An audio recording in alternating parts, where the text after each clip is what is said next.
Meet Gregory Harris, a 68-year-old tech millionaire who built his empire from the ground up. He's used to solving problems with money, but today, his wealth means nothing. Stranded on a scorching Texas highway with a flat tire and no cell signal, frustration sets in, until a teenage boy named Malik appears, offering help. What happens next is not just a simple roadside fix. This boy's selfless act will set off a chain reaction that changes both their lives forever. If you love powerful, unexpected stories, hit subscribe.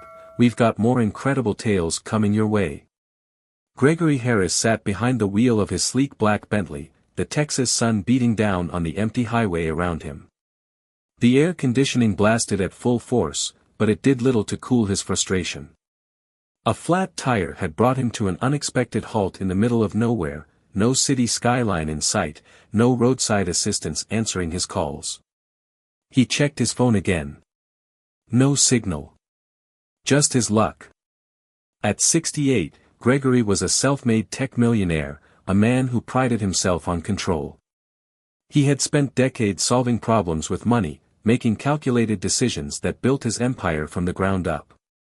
Yet, here he was, powerless against something as simple as a blown tire.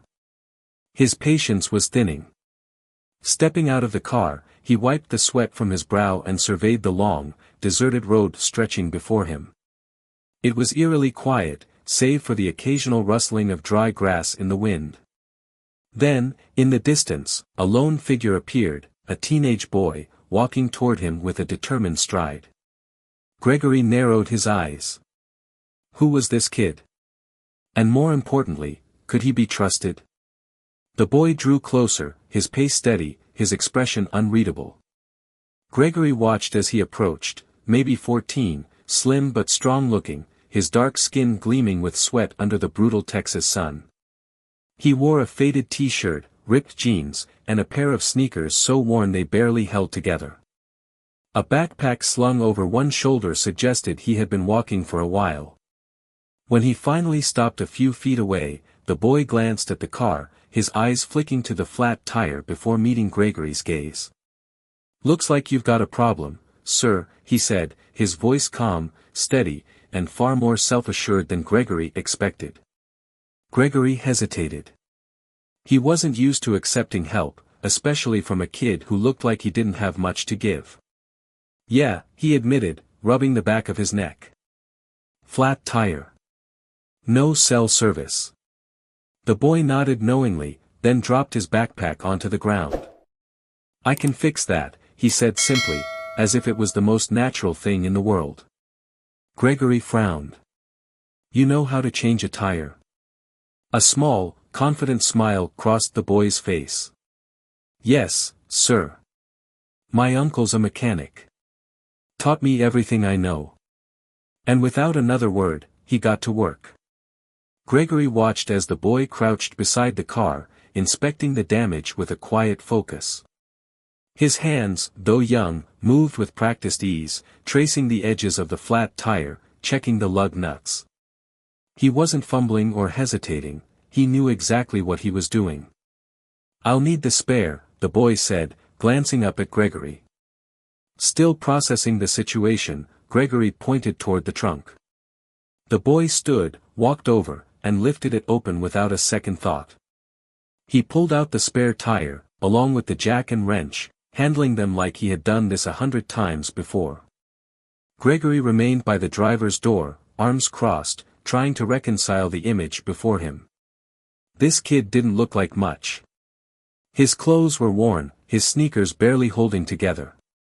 Yet he carried himself with an effortless confidence, one Gregory had seen in boardrooms, in the faces of men who knew they were good at what they did. "You do this often?"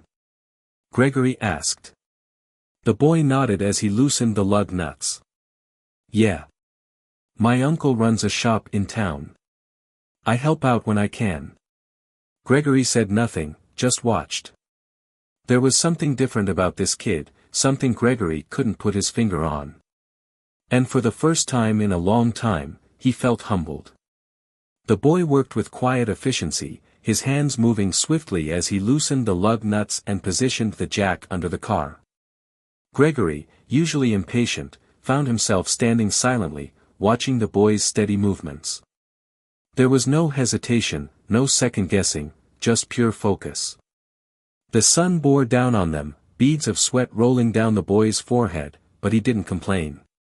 He barely even paused. After a few minutes, he had the old tire off and the spare in place.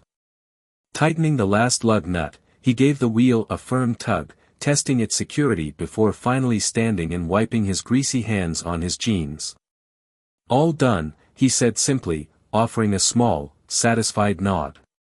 Gregory exhaled, genuinely impressed.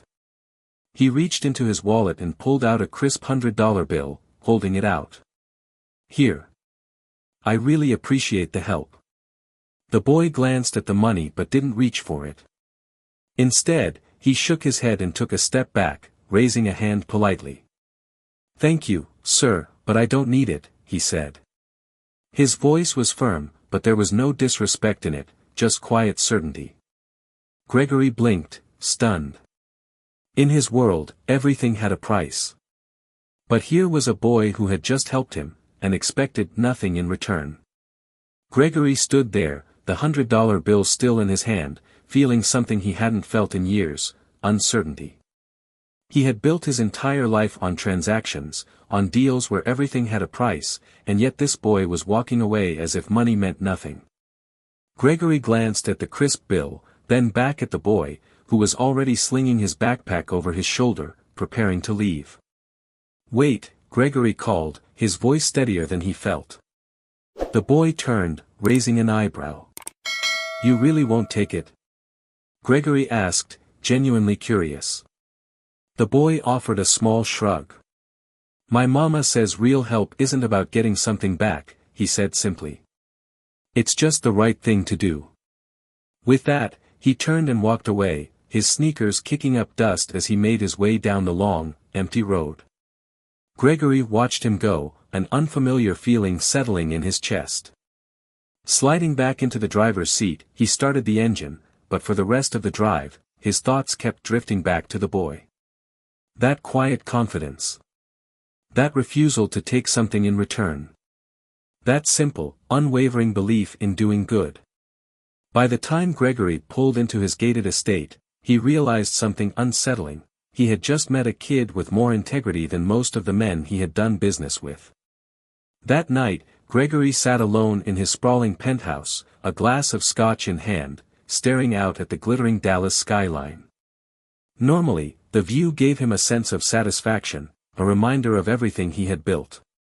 But tonight, it felt hollow. His mind kept circling back to the boy on the highway. He had encountered thousands of people in his life, business partners, investors, CEOs. Every interaction was transactional, built on negotiations and mutual benefit. But this kid, a boy with nothing to gain, had helped him without hesitation, without expecting a single thing in return. Gregory had offered money, because that's what he knew. That's how the world worked. And yet, the boy had refused. Gregory leaned back in his leather chair, the ice in his drink clinking softly. Why couldn't he shake this? He had closed billion-dollar deals without a second thought, yet this moment, this seemingly insignificant act, wouldn't leave him alone. With a sigh, he set down his glass and reached for his phone, scrolling through contacts. He had no name, no information, just an image of a kid with worn sneakers and quiet confidence. Finally, he made a decision. The next morning, he would go back. He didn't know why, exactly, just that he had to find him. The next morning, Gregory found himself doing something he never did, driving with no destination, no plan, just a feeling. He retraced his route from the day before, scanning the long stretch of highway for any sign of the boy. But the road was empty, the dust from passing cars swirling in the hot morning air. He stopped at a small gas station, stepping out of his Bentley and into the dry Texas heat. Inside, an old man stood behind the counter, wiping his hands on a rag. Gregory approached. "Excuse me," he said. "I'm looking for a kid, maybe 14, black, skinny, knows his way around cars. Helped me with a flat tire yesterday. The old man tilted his head. Sounds like Malik Carter, he said. Miss Carter's boy. Good kid. Always helping folks. Gregory felt a surge of relief. You know where he lives? The man nodded. Oak Cliff. Not far. His mama works the morning shift at the diner down the road. Gregory thanked him and hurried back to his car. He didn't fully understand why he was doing this, only that something about Malik stuck with him. He had spent his life chasing money. But today, he was chasing something else. And for the first time in years, it felt important. Gregory pulled into Oak Cliff, the neighborhood a stark contrast to his world of gated mansions and penthouses. Modest houses lined the streets, some with peeling paint, others with worn fences barely standing. But there was life here, kids playing on porches, music drifting from open windows, the smell of home-cooked meals in the air. He parked in front of a small, tidy house, stepping out just as the front door opened. A woman in her late 30s stood in the doorway, wiping her hands on a dish towel. Her eyes, sharp and wary, scanned him up and down. "Can I help you?" she asked. Gregory cleared his throat. "I believe I met your son, Malik, yesterday. He helped me with a flat tire." Her expression softened instantly, pride flickering in her eyes. "That sounds like my Malik," she said with a small smile. "He's always helping folks." Gregory hesitated. "I wanted to thank him properly. He wouldn't take anything from me." She chuckled. "Yeah, that sounds like him too." Then she nodded toward the backyard. "He's out back. You're welcome to say hello." Gregory followed her through the house, noticing its warmth, its simplicity. It wasn't wealthy, but it felt like something he hadn't known in a long time. It felt like home. Gregory stepped into the backyard and spotted Malik crouched near a rusted bicycle, his hands covered in grease as he worked on the chain. He looked up, surprised to see Gregory standing there. "Didn't expect to see you again, mister," Malik said, wiping his hands on a rag. Gregory chuckled, feeling strangely out of place in his tailored suit. "Didn't expect to be here," he admitted. "But I couldn't stop thinking about yesterday." Malik tilted his head, waiting. Gregory hesitated, then said, "I wanted to do something for you. You helped me, and I'd like to return the favor." Malik's expression shifted, cautious, unreadable. "We're good, sir. We don't need anything." Gregory glanced around, the patched-up fence, the worn-out tools, the old swing set leaning at an angle. Malik and his mother had pride, but Gregory could see the struggles beneath it. He wasn't a man who walked away when something needed fixing. "You helped me when I needed it," Gregory said, voice steady. "Let me do the same." Malik studied him for a long moment. Finally, he gave a small nod. Gregory didn't know it yet, but this moment, this simple agreement, was about to change both of their lives forever. Gregory wasn't interested in charity, he was interested in opportunity. That night, he made calls. Lots of them. He reached out to old business partners, contractors, and suppliers, putting together a plan. He didn't want to just give Malik and his mother something, he wanted to invest in them. By the end of the week, work crews arrived at their home. Trucks unloaded supplies, workers measured and assessed. Malik and his mother stood on the porch, watching in stunned silence as renovations began. The leaky roof. Getting replaced. The sagging porch. Reinforced with sturdy wood. Inside, new appliances, fresh paint, and repairs were underway. Malik turned to Gregory, eyes narrowed. "Why are you doing this?" Gregory met his gaze. "Because you reminded me what real generosity looks like." Malik's mother's voice trembled. "We've gotten by on our own just fine." Gregory nodded. "I know. That's what makes this right. You didn't ask for help. Neither did I when your son showed up. But sometimes, the best things happen when we least expect them. Malik looked at the workers, at the house transforming before his eyes. Slowly, the skepticism faded from his face. For the first time, he understood, this wasn't a handout. It was a new beginning. At first, Malik didn't know how to feel about it all. He wasn't used to people giving him things. He had spent his life watching his mother work double shifts just to keep food on the table. They had always made do with what they had, never expecting handouts. But this was different. Even as the workers rebuilt their home, Malik couldn't just stand by. He picked up a broom, cleared debris, and asked questions. One of the contractors, a burly man named Joe, noticed his curiosity. "Ever used a drill before?" Joe asked, handing him one. Malik hesitated, then took it. "No, but I can learn." And learn he did. Over the next few weeks, he shadowed the crew, asking about tools, techniques, and materials. He learned how to measure wood, install drywall, and even operate power tools. The more he learned, the more excited he became. Gregory watched from a distance, smiling to himself. This was exactly what he had hoped for. He hadn't just given Malik and his mother a renovated house, he had given Malik something bigger.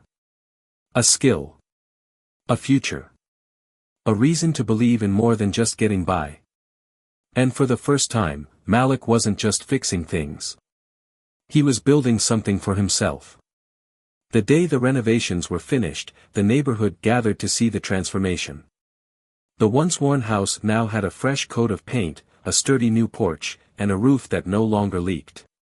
Inside, the kitchen gleamed with new appliances, the floors were polished, and the old, dim lighting had been replaced with warm, inviting fixtures. Malik stood on the porch, eyes wide as he took it all in. His mother, standing beside him, wiped a tear from her cheek. "I don't know how to thank you," she said softly. Gregory shook his head. "You already have." Malik turned to him, something different in his expression, determination. "I want to do this one day," he said. "Help people the way you helped us." Gregory smiled, placing a hand on the boy's shoulder. "Then you're already ahead of the game, kid." As the sun set over Oak Cliff, laughter filled the air, neighbors stopping by with homemade dishes, shaking Gregory's hand, thanking him, not just for what he had done, but for what it meant. For the first time in years, Gregory felt something money had never given him, belonging.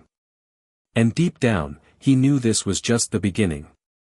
As Gregory drove away from Oak Cliff, he realized something he had spent a lifetime overlooking: true wealth isn't measured in dollars, but in the impact we leave behind. For years, he had believed success was about what you own, who you know, and how much power you hold. But a teenage boy with worn-out sneakers had just taught him the most valuable lesson of his life: real success is about showing up, giving back, and doing what's right, even when no one's watching. In today's world, it's easy to believe that money solves everything, that generosity always comes with a price, that kindness is rare. But Malik proved otherwise. Sometimes, the smallest act of selflessness can spark a change bigger than we ever imagined. It's not about how much you give, it's about whether you choose to give it all. So ask yourself, when was the last time you helped someone just because you could? Not for recognition. Not for a reward. But simply because it was the right thing to do. Because in the end, the only thing that truly lasts is the difference we make in someone else's life. As Gregory sat in his car, watching Malik laugh with his friends on the freshly rebuilt porch, he felt something shift inside him. He had spent decades chasing success, believing that money was the only thing that mattered. But here, in a modest neighborhood in Oak Cliff, surrounded by people who had nothing to give but kindness and community, he had finally found what he had been missing all along: purpose. This wasn't just about fixing a house.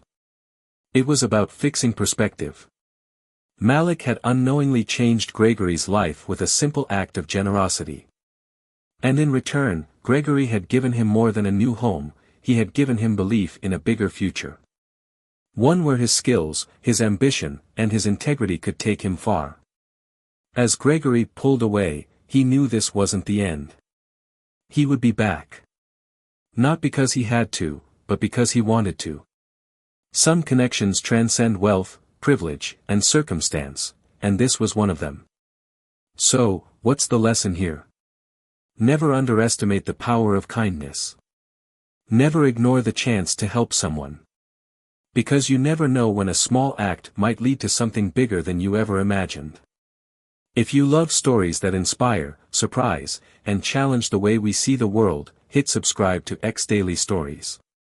More incredible tales are coming soon.